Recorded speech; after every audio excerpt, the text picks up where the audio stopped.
Could the global economy really be about to blow up because the United States Treasury just quietly walked into the currency market and bought a foreign currency for the first time since 1998? Is this the emergency siren, therefore, for something that is already breaking underneath the entire global risk trade? Because whilst everybody was glued to Microsoft and Amazon earnings last week, the New York Fed was quietly selling euros to buy the Japanese yen. Let me put the scale of this in front of you for a moment because it's pretty damn huge. On Thursday, the 30th of July, Japan's Ministry of Finance spent an estimated $52 to $58 billion in a single day buying its own currency, as the USD JPY touched 163.9. Now that is the weakest that the yen has been in roughly 40 years since 1986. Then on Friday, the Americans joined in. And on Monday the 3rd of August, Japan's Finance Minister Satsuki Katayama and the US Treasury Secretary Scott Bessent both officially confirmed it. This landed with the zero warning, no rate announcement, no G7 communique, and no scheduled economic release. So in this video, I'm going to show you exactly how the yen carry trade transmits from a Tokyo trading desk all the way into your Bitcoin and stock positions within hours. I'll show you why Japan's $1.14 trillion of US treasuries make this far more dangerous than a simple FX story. And there's a leaked notepad in this story that I genuinely could not believe it when I read it. So at the end of this video, as always, I'll give you my honest verdict on where I think the intervention works and where I think it's going to fail badly. Do me a favor, hit the like button and subscribe if you haven't already to keep up to date with everything finance, AI, and the future so that you don't miss a thing. And without further ado, let's get into today's video. Now guys, why does a joint intervention matter more than a solo one? Well, because the last time these two treasuries did this together, the world was on fire. The date was the 17th of June 1998, right in the middle of the Asian financial crisis. And research retrospectives on that period, including work from the MUFG, found something quite specific. When Japan intervened alone, the effect was not short-lived. Markets simply waited it out, and then it resold the yen. But the coordinated action in 1998 cleared out the crowded short positions and kept downward pressure on the USD JPY for more than 10 business days. 10 business days. Think about that for a moment. The most powerful joint currency operation of the modern era brought roughly 2 weeks of relief, and the durable move only came later when the underlying macro actually shifted. So, joint intervention isn't a cure, it's a defibrillator, and you don't reach for the defibrillator when the patient is fine. Does this 1998 comparison actually hold up in 2026, or is this just a tidy historical rhyme? Well, the gap that's created this mess is bigger than most people realize. Now guys, let's take a look at the fuel. The Bank of Japan held its policy rate at 1% at the meeting on the 31st of July, an 8-to-1 vote, with board member Hajime Tasaka dissenting and pushing for a 1.25%. And that 1% followed a historical hike in June from just 0.75%, which put Japanese rates at the highest level since September of 1995, over 30 years ago.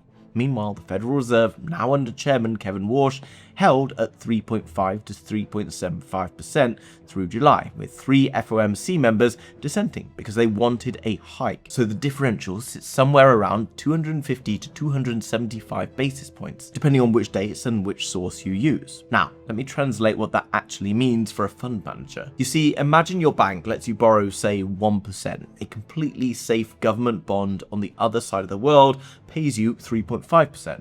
So you borrow in Tokyo, you convert it, and you buy into American assets, and of course you pocket the difference for doing effectively nothing. This is free money, shall we say. Now, do that with billions and then add leverage on top, and you have the yen carry trade. And here's the part that matters for you and me. That borrowed money doesn't stop at treasuries. It flows into the Nasdaq, into semiconductors, into the AI names, and yes, of course, into Bitcoin, Ethereum, and some of the other cryptos perhaps. Which brings us to what happens when the borrowing currency suddenly gets more expensive. Now guys, this is the mechanism, and I want you to follow it in 3 steps because it's the whole video, and probably one of the most important things going on in the world of macro right now. Step 1. The fund borrows yen and sells it to buy dollars and risk assets. Step 2. The yen suddenly appreciates, so the loan they have to pay back is now worth more than their own terms. Step 3. The risk assets that they bought with that loan are starting to fall at the exact same time, because everybody else is unwinding the identical trade. that is the double hit. The debt gets heavier and the collateral gets lighter in the same 24-hour period. And the prime broker doesn't email you a discussion document, they just demand cash today. Now, watch how crowded this trade actually was, because the CFTC data showed speculative yen short positioning 163,412 contracts in late July, a net bearish bet of roughly $11.65 billion. That's approaching the all-time peak of 184,223 contracts set back in July of 2024. And if that date rings a bell, it should, because that's the positioning that detonated into the August 2024 Black Monday flash crash. Now, James Stanley over at Forex.com describes the yen carry trade as the hidden wire sitting underneath high-flying tech. His words, the hidden wire. And when the margin clerk calls, you don't sell what you want to sell. You sell what's liquid and what's crowded. So look at what actually happened in the last week. The S&P 500 reversed so violently it erased roughly $1 trillion of market value in around 40 minutes. And Bitcoin broke below $63,000, heading towards the low 62,000s, which means it's now down over 27% from the beginning of the year. Over 94,000 traders were liquidated in a single 24-hour window, and spot yen volumes on the EBS platform hit its highest in 10 years, with CME yen futures printing an all-time record. Guys, that isn't a market repricing an exchange rate, that's a stampede through one single doorway. But the currency is only half the story, because defending the yen costs money, and Japan has to get that money from somewhere. Now guys, here's the part that almost nobody outside of the bond desk is discussing. Japan is the largest foreign holder of the US government debt on the entire planet, and Treasury International Capital data showed Japan's holdings fell by $66.7 billion in May alone, down to just $1.143 trillion. That's the largest monthly drop since September of 2022, and that was before the joint intervention. So think about what that loop creates. To buy yen, Tokyo needs dollars. To get dollars, Tokyo needs to sell US treasuries. Selling treasuries puts American yields up. Higher American yields make the dollar more attractive, and a more attractive dollar pushes the yen straight back down again.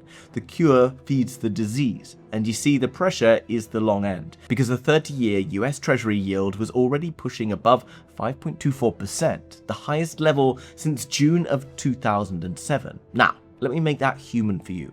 If you're sat at home wondering why a currency desk in Tokyo has anything to do with your mortgage rate or your portfolio, that is the wire. Japan sells the bonds, the yields on those bonds rise, and the cost of borrowing money anywhere on Earth rises with it, which is exactly why the Americans got involved. Now, guys, this is where it gets genuinely uncomfortable, because I don't think that Washington did this out of friendship, whatever was said on Air Force One. Analysts have been fairly blunt about the motivation. A unilateral Japanese defense would have forced Tokyo to keep dumping treasuries indefinitely, and that would have blown out American long-term yields at the exact moment that the US cannot afford it. So the Treasury stepped in to protect a bit of its own debt. Saving the yen was the convenient byproduct, and notice the instrument that they chose.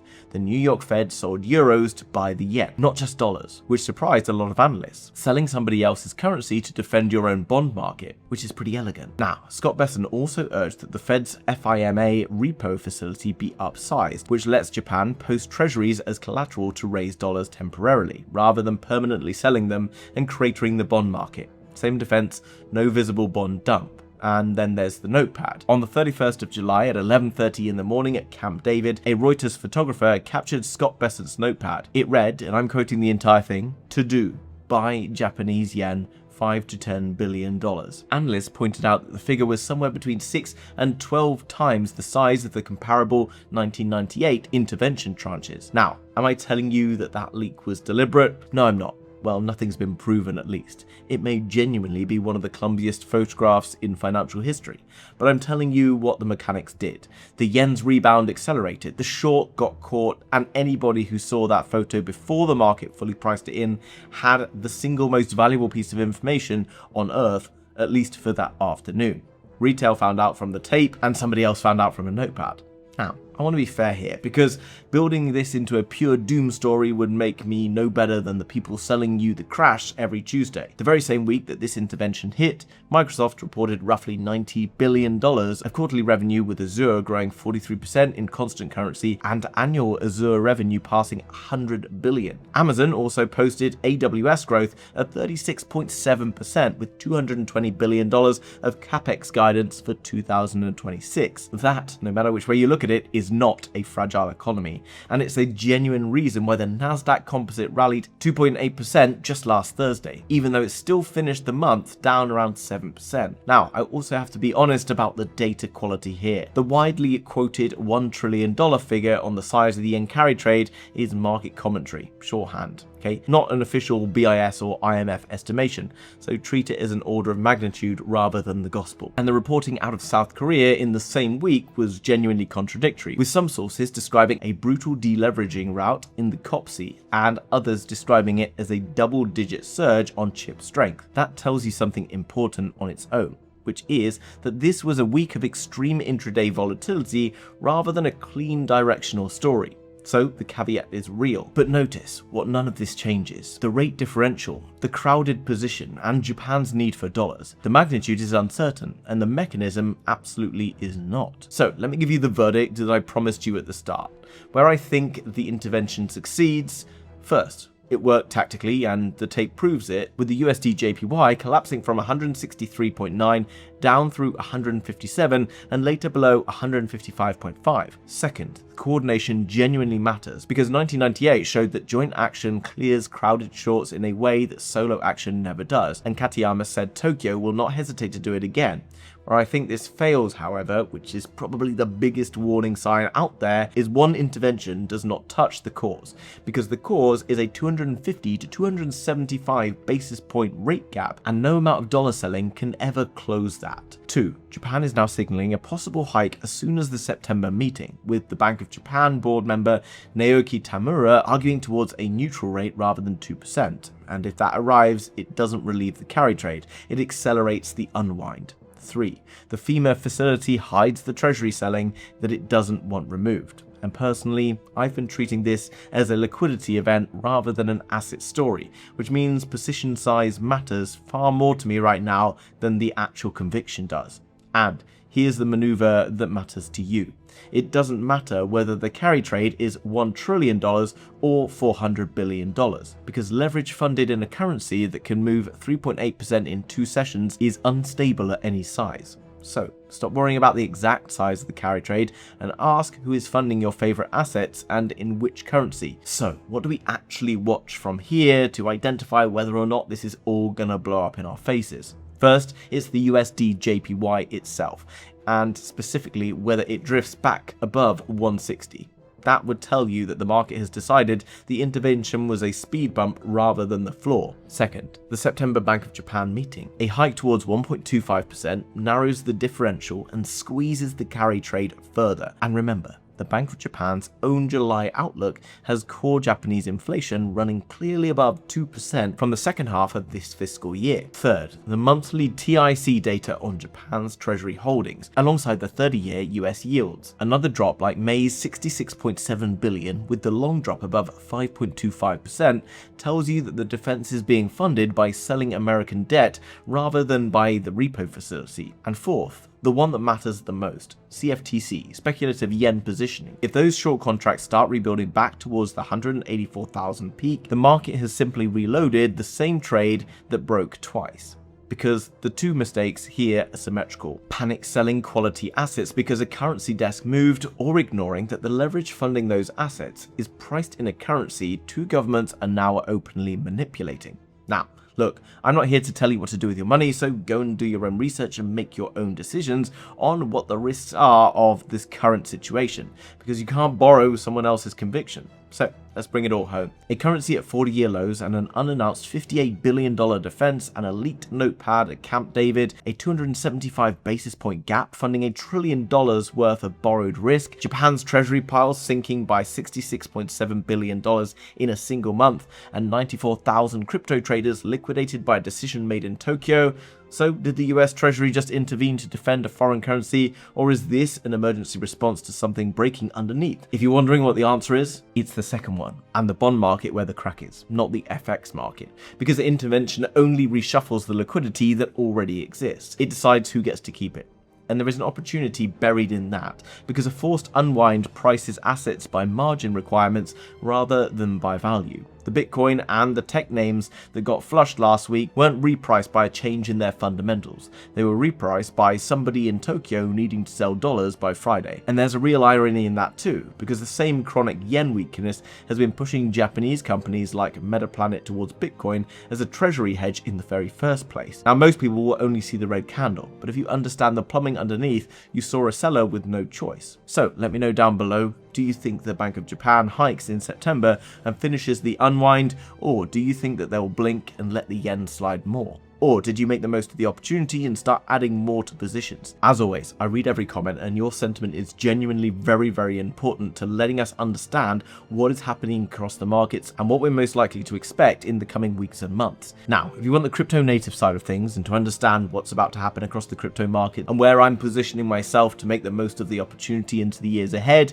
then make sure you go and subscribe to my other channel, The House of Crypto. And if you haven't seen my previous video on this brand new channel, which by the way, make sure you are subscribed to, where I talk about the breaking down of the leverage sitting underneath the AI trade, then go and watch that video next, because it's the other half of this exact same story. Do me a favor if you haven't already, hit the like button, leave a comment down below and subscribe, and I'll see you very soon in another video. Bye bye.